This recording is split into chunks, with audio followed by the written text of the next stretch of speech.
I'm going to go ahead and get started. I'm Dawn Foster. I work on open source strategy at Pivotal. How many of you are familiar with Pivotal already? Okay, half and half. We basically provide a platform to give enterprise customers kind of an easy way to build and run their applications in the cloud. Like most tech companies, we're hiring. So that's my entire plug for Pivotal right there. I'm happy to chat about it, but this talk is not about Pivotal. So today I'm going to talk about how companies can better collaborate within open source projects. The reality is that for years, right, we've been using tons of open source software since so much of our infrastructure is dependent on it. And as more and more companies depend on this software, becoming involved in some of these projects becomes almost inevitable in some ways. And because this software is developed in public within these open source communities, as companies, we need to spend some time really thinking about the best ways to collaborate in these projects to avoid making public and very visible mistakes. With a bit of thought, you can help ensure that your employees can participate in ways that will reflect positively on the company's reputation within the industry. So that's what I'm going to talk about in this session. I should also mention that if you go to fastwonderblog.com and click on the speaking link, the slides are already posted. So if you don't want to take notes, if you want the slides, they're already there for you. First, I'll tell you just a little bit more about me. I've spent more than 20 years working in the technology industry, and most of that time I've actually been focused on open source. I've been director of community at Puppet, community lead for Intel's Open Source Technology Center, amongst a bunch of other things. But I ended up working in open source sort of accidentally.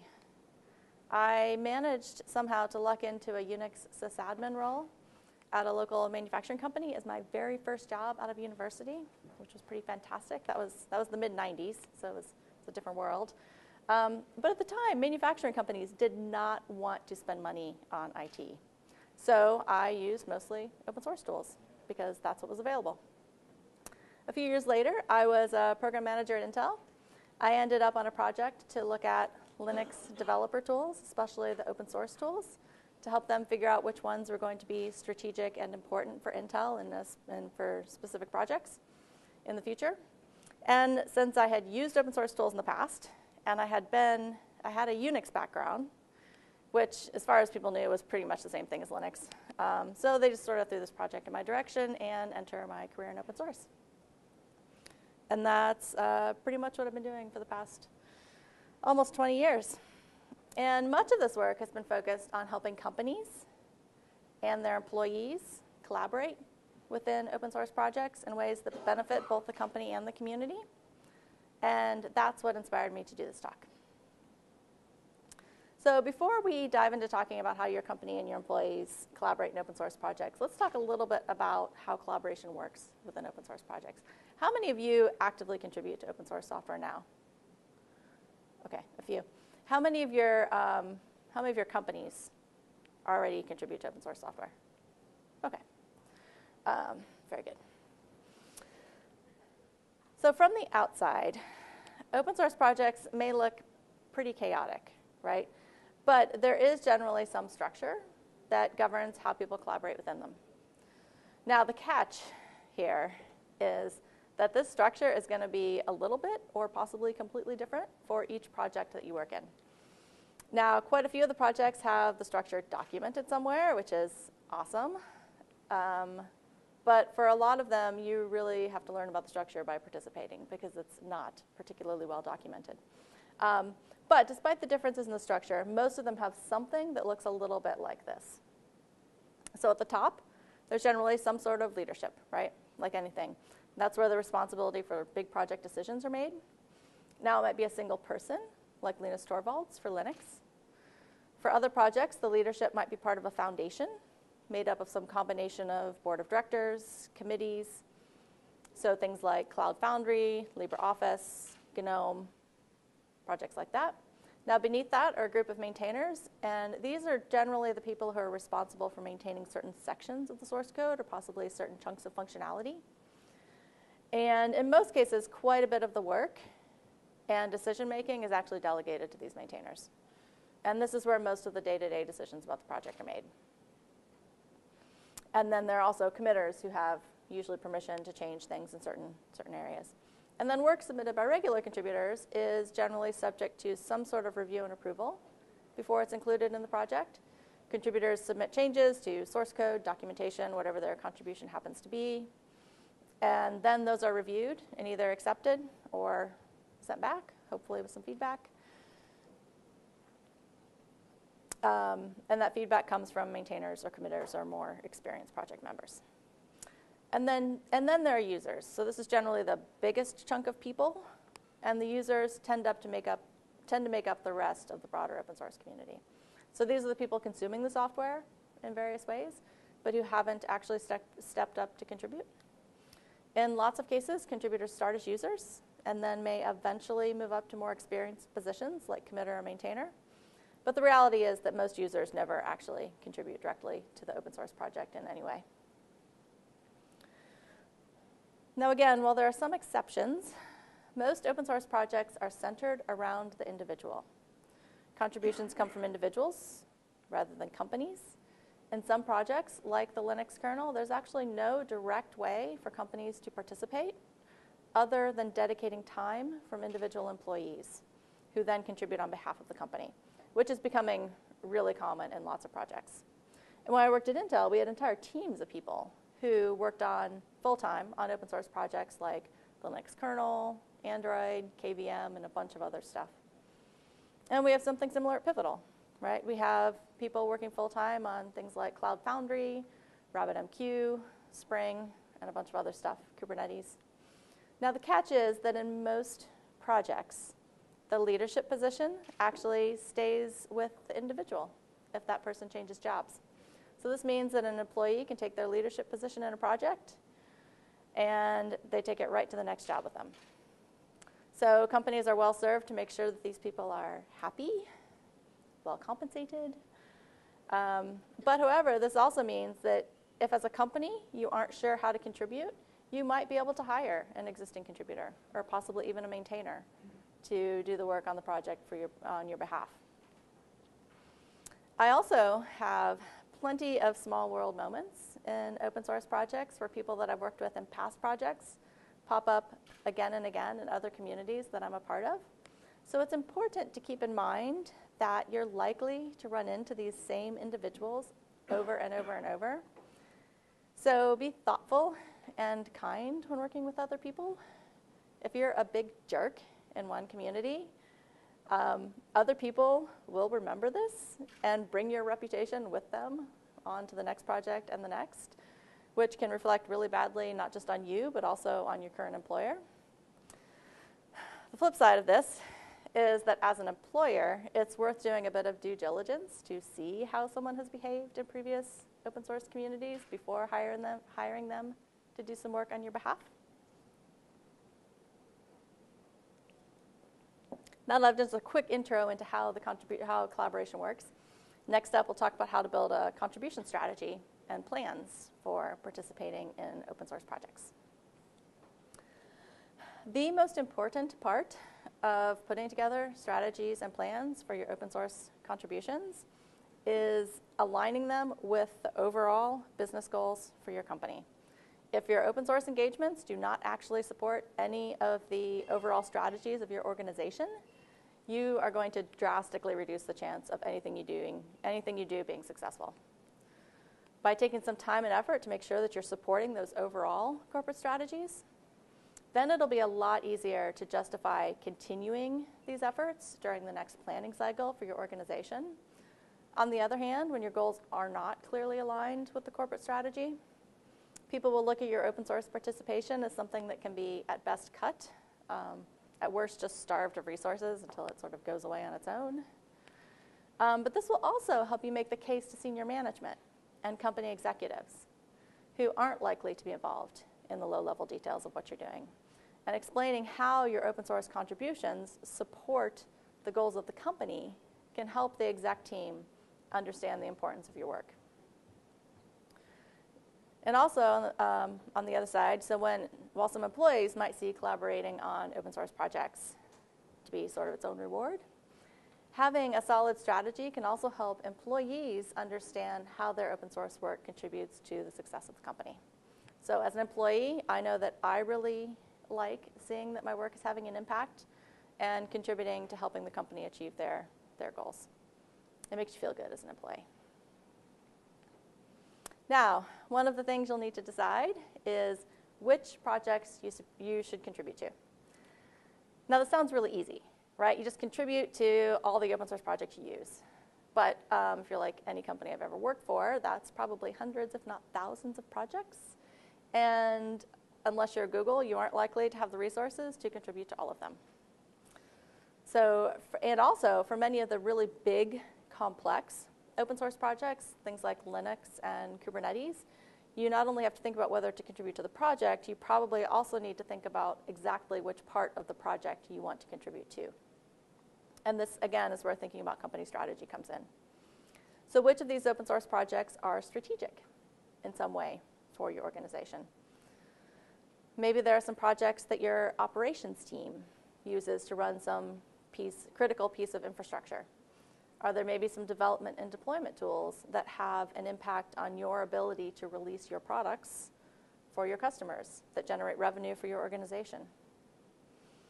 Is there other software that's important for your ability to deliver customer-facing products and services?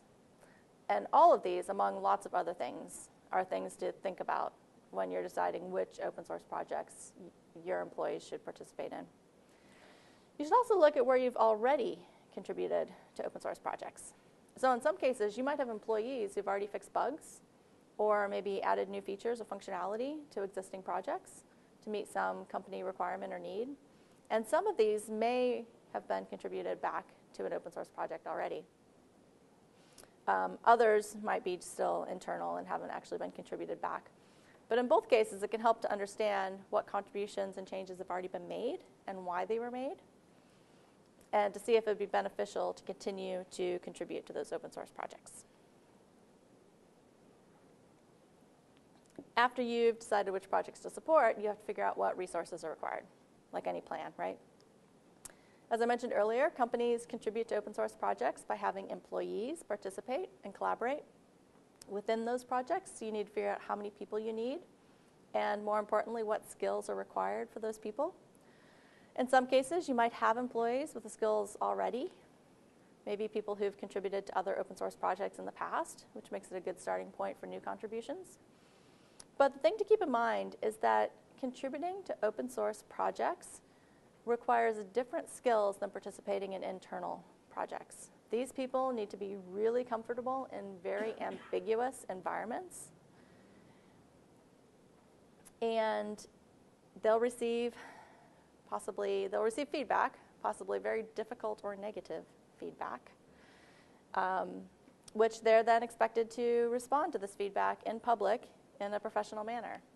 And also keep in mind that not every employee wants their work to be in the public spotlight, which feels a little like being under the microscope sometimes. And as I mentioned earlier, if you don't have the skills internally, you might be able to find existing contributors that you can hire. But you also need to be a little bit careful about this option too, because you don't want to get a reputation in an open source project for aggressively poaching employees from other organizations. It requires quite a bit of nuance to make it known that you're interested in hiring people to work on these projects without then aggressively hiring them away from people. In some projects, you can actually gain additional influence by sponsoring or becoming a member. For example, companies who join the Hyperledger project at the premier level, which costs $250,000, they get to appoint a person to the governing board, amongst other benefits. Now, many open source projects, I would say probably most open source projects, do not have an option where you can pay to gain influence, but some of them do, especially some of the ones that have a lot of corporate participation. And if you're interested in participating in those projects, you should look at that as an option if you can afford it. You should also think about what guidelines or processes you might want to put in place to help people engage in open source projects in ways that benefit your organization.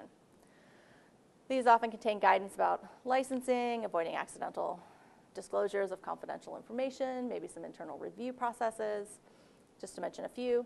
But my caution about guidelines and processes is that they're often written in ways that discourage contributions, especially when they use really scary legal jargon with an emphasis on punishing people when things go wrong.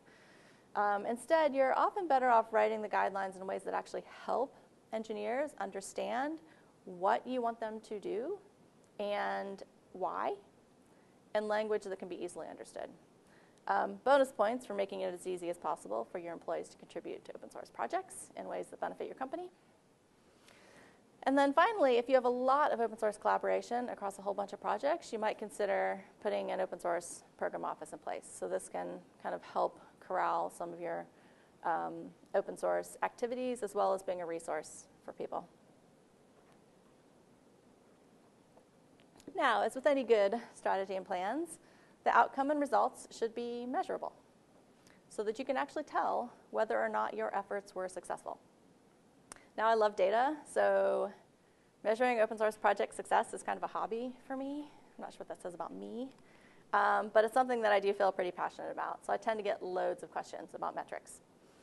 Usually, the questions are focused on how to decide what to measure.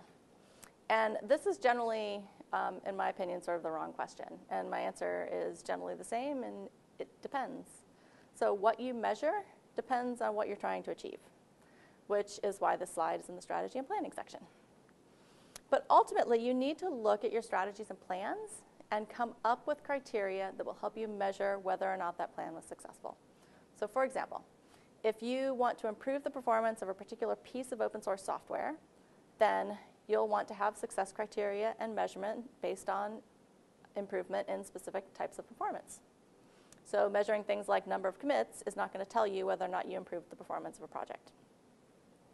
If your goal is to gain influence within an open source project for whatever reason, maybe you measure increases in contributions or the number of employees moving into positions of influence like maintainers.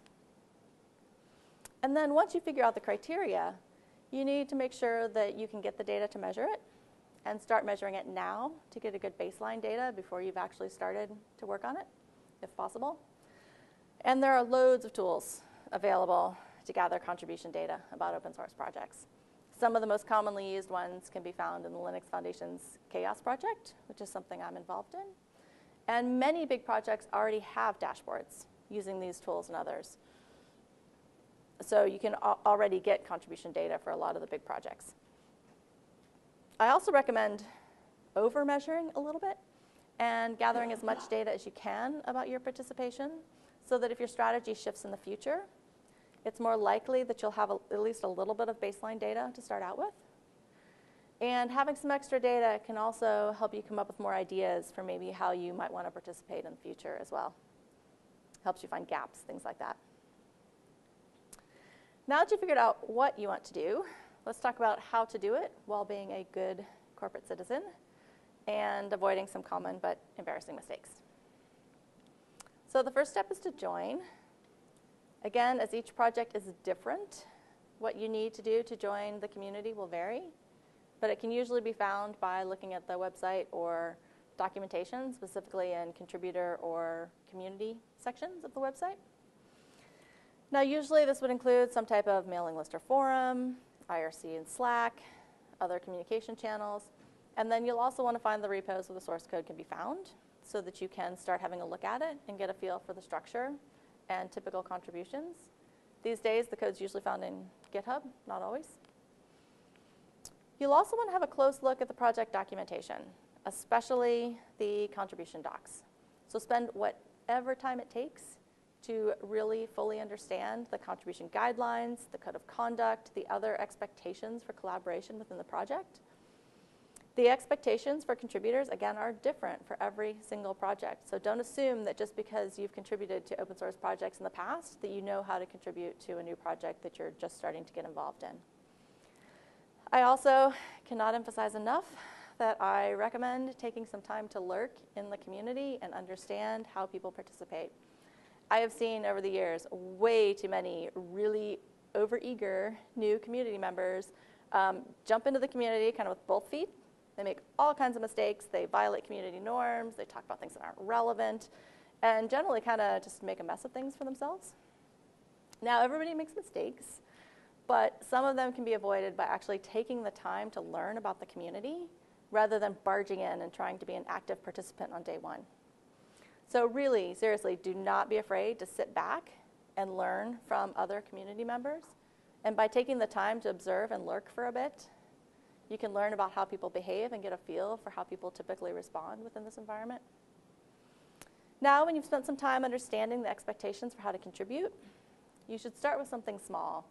So I've also seen companies spend a ton of time working on huge new features for an open source project, but they do it all internally, and then they dump it out into the open source community. And in a lot of cases, it's just one massive contribution that nobody was expecting. And in many cases, this is, unfortunately, a huge waste of time for everyone involved. So the contribution's unlikely to be aligned with project goals or expectations. The company and the employees have wasted a whole bunch of time working on something that may require a ton of rework if it ever gets accepted, or it may just not get accepted at all, in which case it's a complete waste of time. And then on the flip side, the maintainers need to spend a ton of time reviewing it and explaining why certain parts of it, or at worst, all of it, aren't acceptable. So you're better starting off with some really small things like bug fixes, for example. And that allows you to learn about the contribution process with some small changes and sort of figure out how things work. Once you start participating, you should expect feedback. Now, sometimes this feedback will be kind. Other times, not so much. As much as you might want to fire back when you get that negative piece of feedback, you're really only likely to start a flame war, which is just going to reflect badly on you as an individual and also on your employer. So it's better in the long run to wait to respond until you can cool off a bit and maybe take the high ground. So even when the feedback is harsh, there will probably be some things you'll need to do to rework your contribution. So you can maybe focus on those, focus on the changes you need to make. And in some cases, you might need to have really hard discussions with people about the technical merits of your contribution. But if you can focus on the problem, deliver it maybe with a bit of kindness while avoiding attacks on the other person, it can help you. It can also help to have someone else read your response before you post it publicly, because they might be able to catch any issues with tone that may make you sound a lot more harsh than you realize. And this is frankly an incredibly difficult line to walk sometimes. But staying professional and being kind to other people while responding to difficult feedback can make a big difference to your personal reputation and also the reputation of your employer within these communities. In many cases, especially when you're new in a community, you should really expect to iterate on feedback. So after you submit your changes to accommodate the first wave of feedback, you're likely to get more feedback on those changes. So consider it an iterative process. But this means that you really should plan for the time that it takes to go through multiple waves of feedback. Submitting something at the last minute, right before a release window closes or a code freeze, and expecting it to be included is just going to be frustrating for you and for everybody else involved. So give yourself just as much time as you possibly can for multiple waves of feedback and resubmit processes. Now, after you get those first few small contributions, you want to make sure that for the bigger stuff, you spend some time discussing proposed changes in the community before you start working on them. By talking about them really early in the process, you can get feedback on ways to architect the changes so they'll be consistent with the expectations of the project. You'll also learn about maybe anyone else who might be working on something similar. And it can also help to break these big changes into several smaller, easier to digest contributions. So it's a lot easier for maintainers to find the time to provide feedback on smaller contributions, and it gives you time to make corrections if anything you're doing isn't quite right. So this allows you, again, to iterate on the feedback through several smaller contributions as a part of a bigger effort.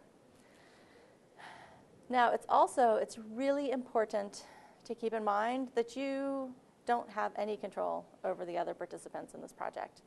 This is very different from working within a company where you can escalate issues to managers who can work to resolve problems with any difficult or non-responsive employees. In open source projects, there really isn't a chain of command or other ways to exert this type of control over the people that you collaborate with. So instead, you really do need to strive to be kind, easy to work with, since you really may need to find ways to influence people on your own. As a result, a lot of the work that we do in open source projects is based on the relationships that we have with other people. I just finished my PhD, which was focused on research into collaboration within the Linux kernel. And as a part of that research, I did a bunch of quantitative research, but I also interviewed a bunch of kernel developers.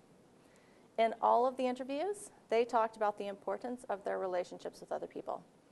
Almost all of them talked about how these existing relationships they had made it a lot easier to collaborate with others. And all of the people that I talked to mentioned in-person collaboration at conferences and other meetings as something that was really important. People talked about how it was nice, how it was easier sometimes to work through really difficult, big issues at conferences when you could work with people face-to-face. But it's also a lot easier to communicate with someone online if you've met them before, maybe shared a meal or a drink or just had a really nice conversation with them at an event. Because knowing that the human being on the other side of the keyboard can make a bigger difference than what you might realize. Now, if your employees are working on open source projects, then you should see if there are any conferences where large numbers of other community members attend. By having some key employees attend those conferences, they can build deeper, lasting relationships with others that will benefit both your company and your employees. Now, I've spent loads of time at conferences like this, at open source conferences over the years, and I've built deep and lasting connections with people that I've met at these conferences. And now when I need to do something or have a question about something, I generally know someone who can point me in the right direction. And I often use some of that influence to make introductions for other employees at my company to people who might be able to help them with their work as well. Now, upstreaming your patches helps you become a good corporate citizen, but it also has quite a few internal benefits for your company.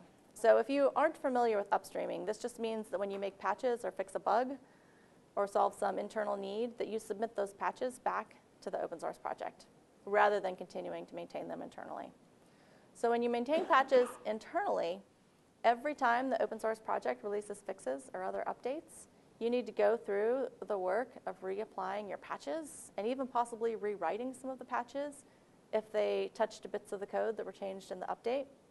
The side effect of this sometimes difficult and painful process is that people tend to put off applying updates, which is fine unless it's a big security fix or something really important. And while it takes more time up front, you're better off taking the time to submit these patches into the open source project where they can be properly maintained as part of the project where other people can benefit from them. The easier you can make it for your employees to contribute these changes back into open source projects, the better off you'll be. And in general, upstreaming patches is sort of considered the right thing to do in open source projects, which again helps maintain your status as a good corporate citizen.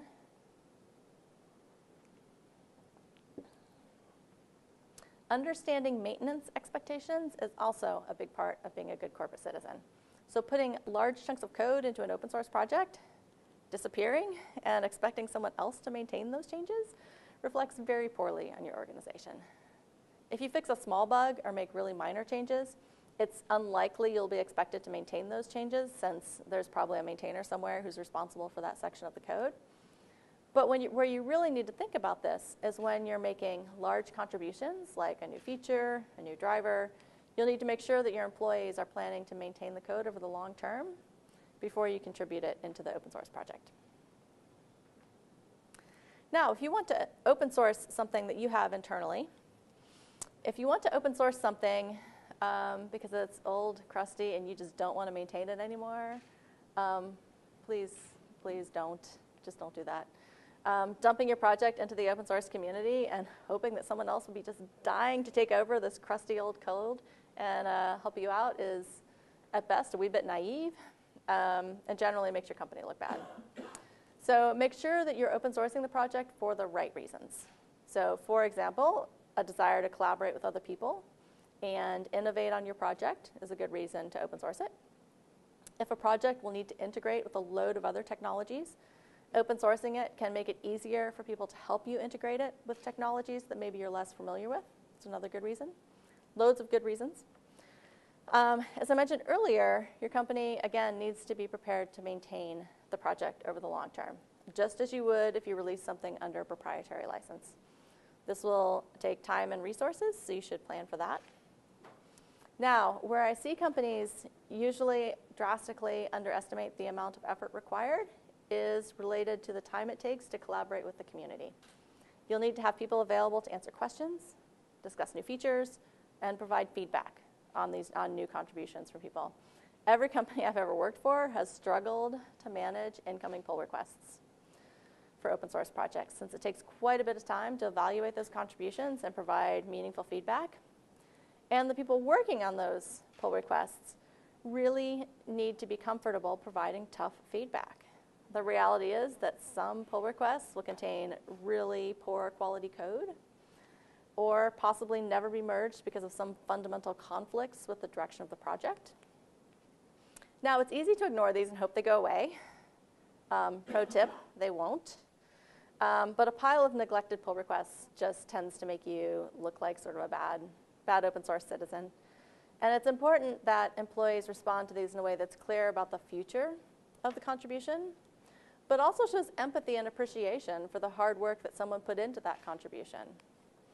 Now, while it's tough, and frankly, it's not always realistic, but the better you can be at keeping up with pull requests shows that you do actually care about the community and helps with your good corporate citizen standing.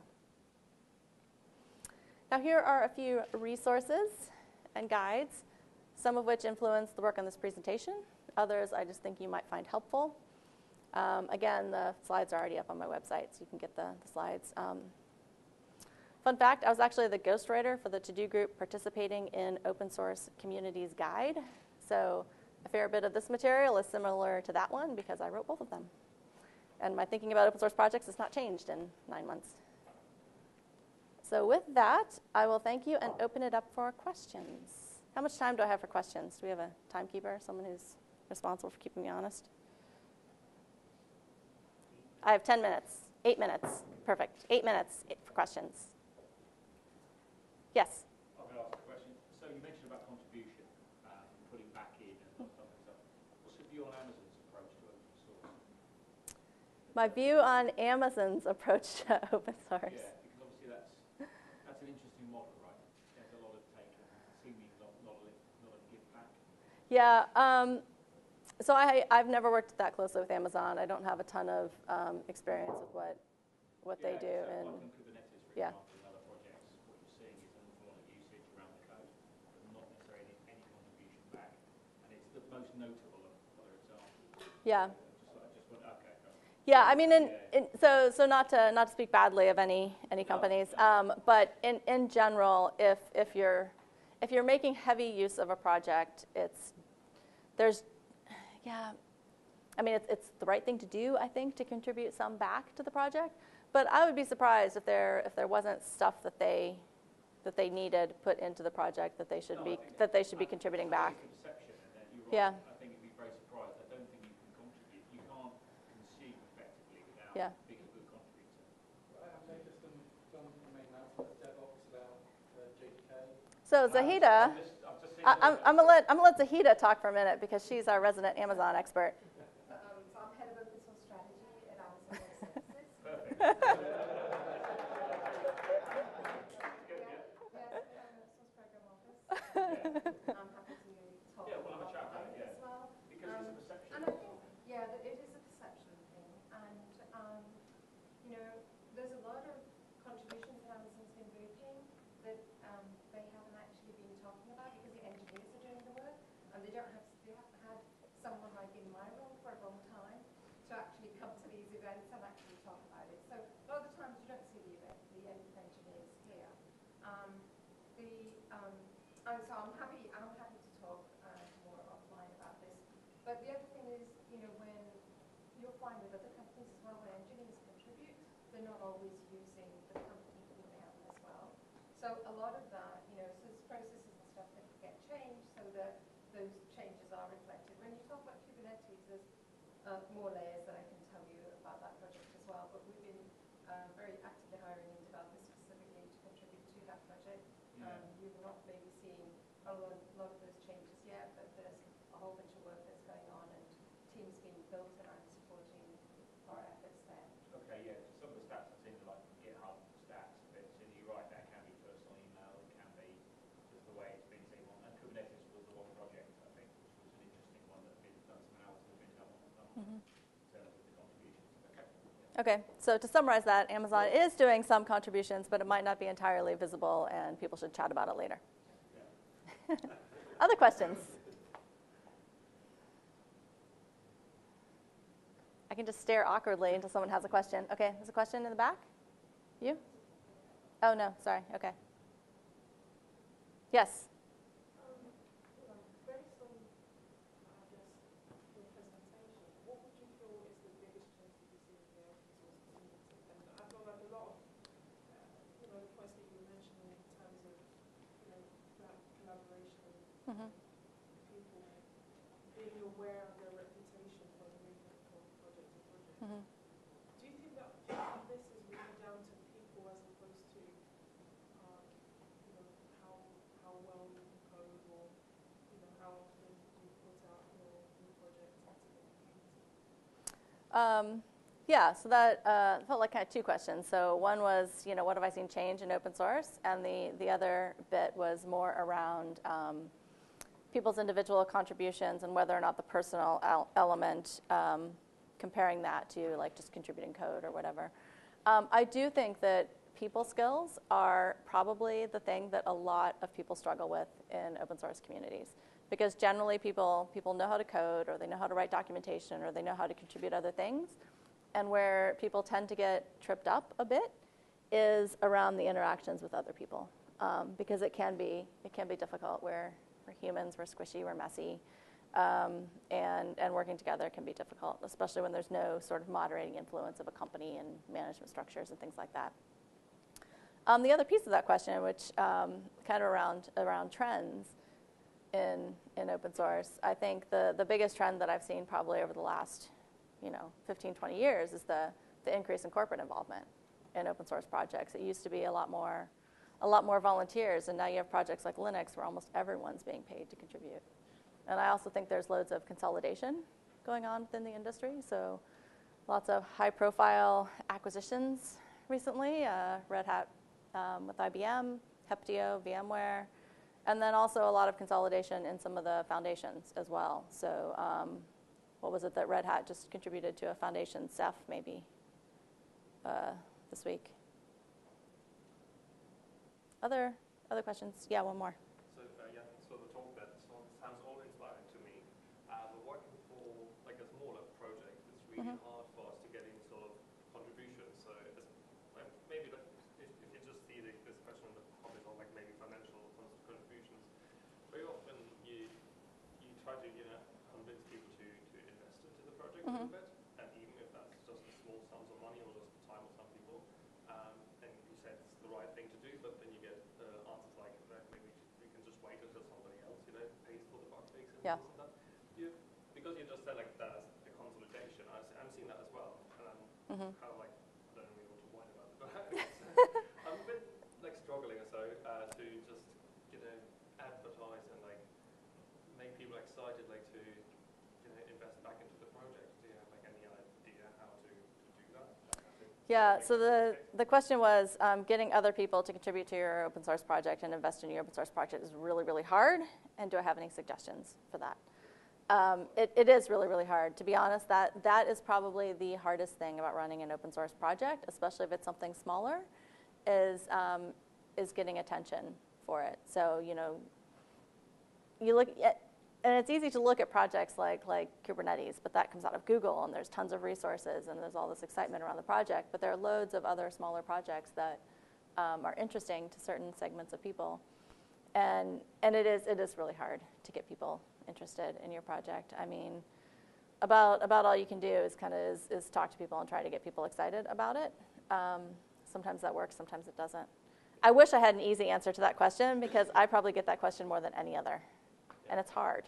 So just to round up the picture, so I'm working for Firewall, and that's already a niche project. So it's not like a new, like shiny smartphone app or so. It's just Yeah. already niche, and then even with that niche, finding those people is really hard. Yeah, it is really hard. I think we're out of time for questions. I was just going to ask, following that point, do you think marketing can play a role in terms of getting the word out and attracting a larger?